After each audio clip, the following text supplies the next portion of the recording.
शुरू 70 प्रति मिनट।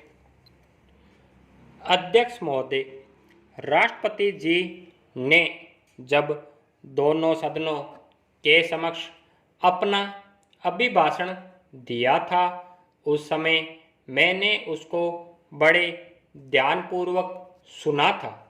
उसके बाद मैंने उनके अभिभाषण को बड़े ध्यान से पढ़ा है और उस पर मनन भी किया है। राष्ट्रपति जी ने एक बड़ी महत्वपूर्ण भूमिका उसमें निभाई है। मैं यह इसलिए कहता हूँ कि उस अभिभाषण में वर्तमान भारत की स्थिति और उसके पूरे विकास का ऐसा सुंदर चित्रण किया है और इस ढंग से किया है कि कोई ऐसी चीज विशेष जानकारी की नहीं रह जाती है जिस पर कि आलोचना करने की कोई गुंजाइश हो।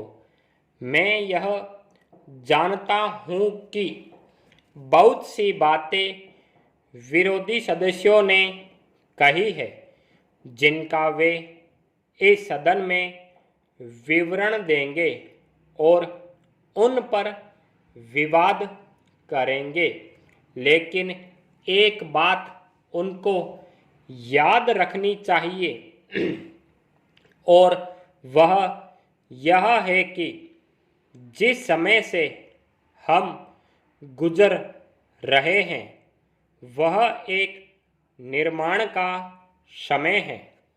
हमारा देश एक ऐसे युग में से होकर गुजर रहा है जबकि आर्थिक संकट है, देश के अंदर तनावपूर्ण वातावरण उत्पन्न हो रहा है और ऐसे समय में हमारा जो ध्यान है वह विकास की ओर होना चाहिए, समस्याओं को सुलझाने की ओर होना चाहिए, न कि विरोध की ओर होना चाहिए। इससे देश का ध्यान बंट जाता है। निर्माण के इस समय में निर्माण पर अपना पूरा ध्यान केंद्रित कर देने से यह लाभ होगा कि हर एक का ध्यान उस ओर चला जाएगा। इसके अतिरिक्त समस्याओं पर आप ध्यान दें। किसी गंभीर परिस्थिति के बारे में यदि हम छोटी छोटी बातों को लेकर उस अवसर को बिगाड़ देते हैं तो उसकी गंभीरता नष्ट हो जाती है। पेरा, राष्ट्रपति जी देश के एक उच्च अधिकारी है।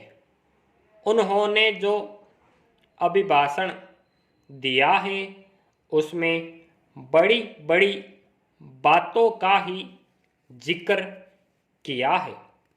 सभी बातों पर प्रकाश डालना उनके लिए संभव नहीं हो सका है। इसका एक कारण यह भी है कि बजट आदि प्रस्तुत होने वाले हैं और माननीय सदस्यों को बहुत से ऐसे अवसर मिलेंगे जिनको पाकर कि वे सब बातों पर अपना विरोध प्रकट कर सके।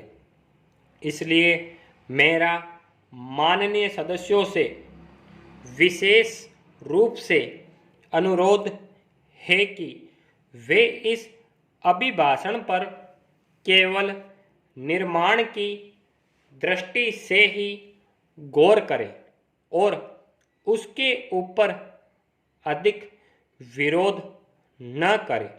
आशा है कि ऐसा करने से सबका हित हो सकता है। स्टॉप।